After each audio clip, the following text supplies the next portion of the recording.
Most games die after a few years. Their servers shut down. People move on. Nobody talks about them anymore. But somehow, a skateboarding game from 2010 refused to disappear.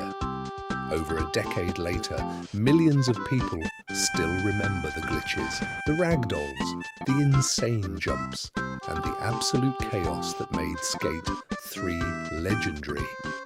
And the weirdest part? Skate 3 didn't become immortal because it was realistic. It became immortal because it was completely broken. This is the story of Skate 3. Before Skate existed, skateboarding games were dominated by one franchise, Tony Hawk's Pro Skater. And honestly, those games were legendary. But over time, skateboarding games became less grounded and more ridiculous. Players were doing impossible combos, flying across maps, and scoring millions of points in seconds. Skating games stopped feeling like skateboarding and started feeling like arcade chaos. Then Electronic Arts stepped in and changed everything. In 2007, the first Skate released, and unlike other skating games at the time, Skate focused on realism. Instead of memorizing button combinations, tricks were controlled using the analog stick. Landing a kickflip actually felt satisfying. Falling felt painful. And for the first time, a skateboarding game actually felt grounded. People loved it. The slower gameplay, realistic physics, and creative freedom made Skate feel completely fresh. Then came Skate 2. And finally, in 2010, Skate 3 released. And this is where everything changed. Because Skate 3 stopped trying to be just a realistic skateboarding simulator. Instead, it embraced complete chaos. The maps became bigger, the physics became crazier, the tricks became smoother, and the game introduced one of the funniest mechanics ever created, Hall of Hate. A mode that basically rewarded players for destroying every bone in their body. And somehow, that made the game even more fun. At first, Skate 3 was just another successful game. Then the internet got involved. YouTube completely changed everything. The game became perfect for content creation.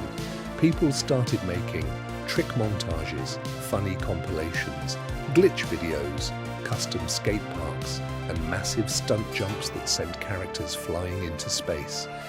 And because of the ragdoll physics, even failing became entertaining. Sometimes the funniest moments in Skate 3 weren't the tricks, it was watching your character get launched down a staircase at 90 miles per hour. The game slowly transformed into something bigger than a skateboarding simulator. It became a sandbox for chaos, and the internet loved it. Most games from 2010 slowly faded away. But Skate 3 didn't. New players kept discovering it every year. Clips continued spreading online. Memes kept the game alive. And eventually, Skate 3 became part of internet culture itself. Even people who never played the game recognized the glitches, the ragdolls, the insane stunts, and the pure chaos. But while Skate 3 kept growing online, Electronic Arts stopped making skate games. Years passed. Fans constantly begged for Skate 4. Every gaming livestream, every EA event, every comment section, people spammed the same message: where is Skate 4?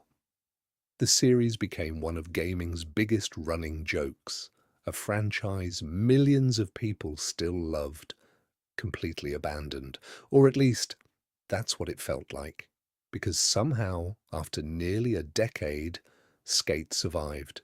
Through YouTube, through memes, through nostalgia, through sheer chaos. Very few games ever stay relevant for that long, but Skate 3 did.